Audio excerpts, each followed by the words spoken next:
I think it is a reality that we have the energy trilemma Okay. right now between energy security, affordability, and sustainability. And in this energy trilemma, and as the energy transition progresses, gas has a critical role to play. Gas is going to be not just a transition fuel, we also believe a destination fuel. As you think about the energy mix in 2050, it's going to play a very important role. And for us countries in the Asia-Pacific and also in ASEAN, there's a lot of gas resources, domestic resources in each country. And I think it will be in each country's interest to develop these resources as an affordable source of energy. It also satisfies the energy security objective that these countries have. And if you combine that with renewables in a positive way, it becomes a hybrid source of energy, and therefore it can also be quite competitive when it comes to energy sources that are required for each country. So that's why I think gas is going to play a very important role in these countries as part of the energy mix.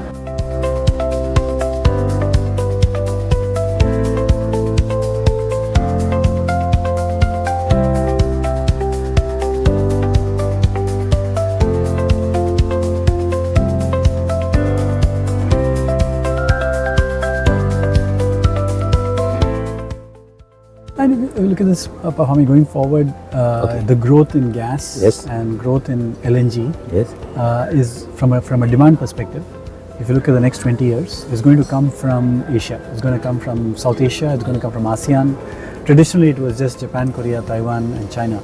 But the growth going forward is going to be from South Asia. It's going to be from ASEAN. And if you think about the supply from Australia, from Indonesia, from Malaysia, these countries, the supply of LNG is going to be very competitive and into these markets. So therefore, from both the perspective of affordability as well as for energy security, intra-ASEAN LNG is going to be beneficial to these countries. At the same time, for both Malaysia and Indonesia, developing LNG resources is going to be good for their respective countries because it gets more investment in, it creates more jobs for these countries, and it also helps drive more development in these countries. Therefore, I think the ability to serve LNG demand intra-ASEAN and then within Asia-Pacific through ASEAN production, be it from Indonesia or Malaysia or Papua New Guinea for that matter, and from Australia, is going to be quite beneficial, and you will create these LNG superhighways where LNG is going to flow and provide secure, competitive, and a lower carbon footprint energy compared to the energy sources today.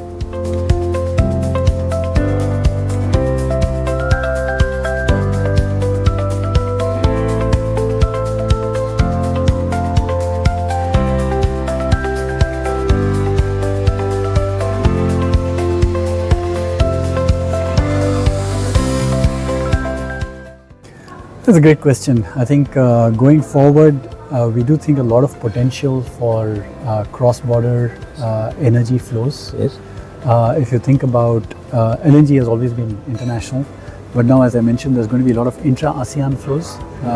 Even within Indonesia, there's going to be LNG flowing from Papua into Java, Sulawesi into Java. Already that is happening, that will increase.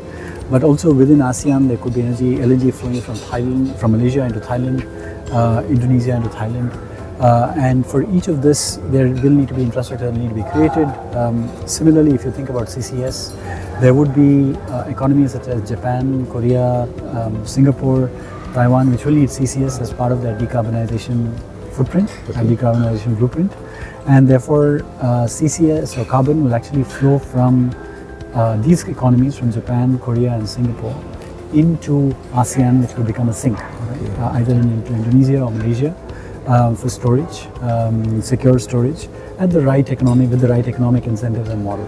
So we would see that the cross-border flows of carbon, cross-border flows of LNG, and going forward even hydrogen, with hydrogen flowing from cheaper sources, for example from Malaysia into Japan. All of that will begin to be how energy will flow going forward in Asia.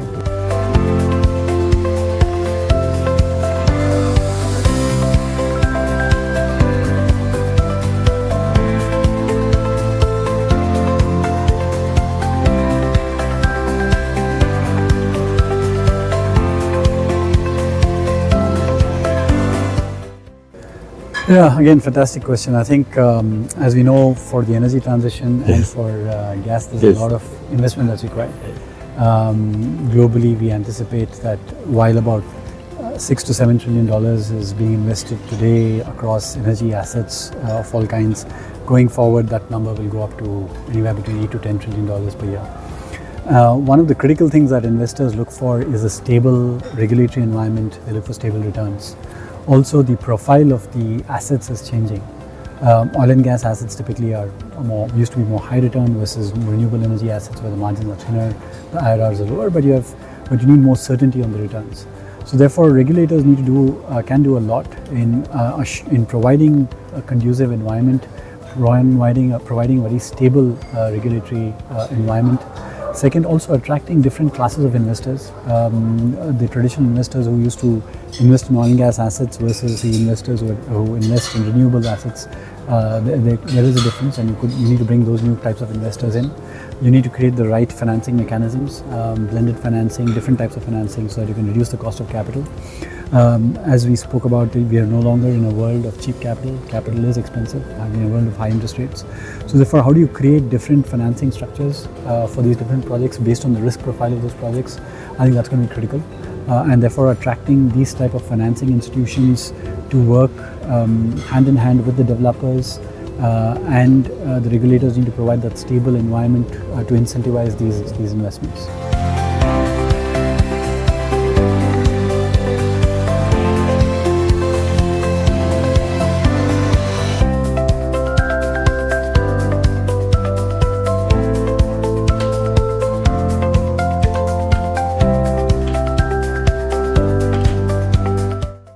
It's a very interesting question again, and I think what I'm seeing now in the region is that there is renewables, particularly solar, is quite competitive today vis-a-vis other energy sources.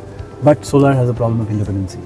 And if you combine solar with batteries, the cost does go up today based on the storage technology that's available today. And therefore, gas can play a very important role in bridging and providing an option to overcome that intermittency. There are several solutions that we are now seeing come into play where you combine low-cost renewables with gas to bridge that. And these would require a certainty of about 8 to 10 years. And after that, hopefully storage costs go down and you move to a 24/7 renewable solution. But in the absence of that, gas can actually play a very good bridging role. To balance intermittency and create the optionality to build the renewable source of energy along with a piece of gas infrastructure so that you can get, if not 24/7, at least 12/7 renewable source of energy at a competitive price. So again, balancing the affordability and sustainability angle, and also in some cases energy security, because this allows you to monetize some stranded gas resources in different parts of ASEAN. And you can build development concepts which are customized to that. You can have a small floater LNG solution which links up to a captive power plant which provides 12/7 energy, and that is then combined with a solar plant which provides energy for that island. And therefore, you're reducing the cost of energy, you're providing secure energy, and also a lower carbon footprint energy, more sustainable energy for the world. So these kind of solutions, I think, particularly for ASEAN, for an archipelago like Indonesia, for countries like Philippines, Thailand, Malaysia, makes a lot of sense. And I think these kind of concepts should be encouraged and should be incentivized going forward.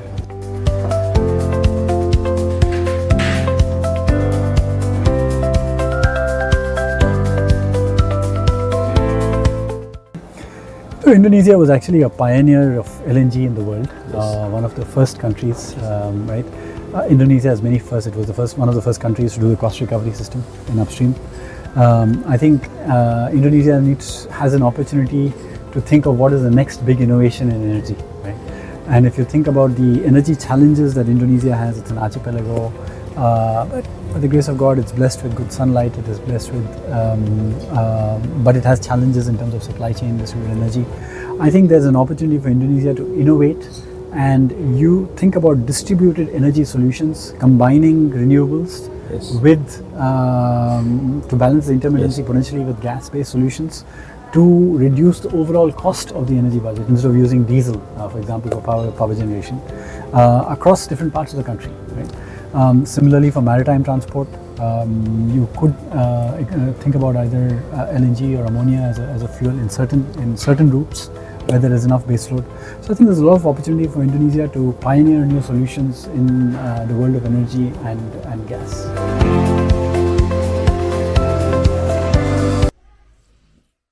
Indogas is a good event. I wish you the very best. I think you've now been doing this for almost about 10-11 years, right? And I think it's a good forum to bring different points of view and facilitate the right discussions. I think I wish you the very best. I think you should continue doing what you're doing. Thank you.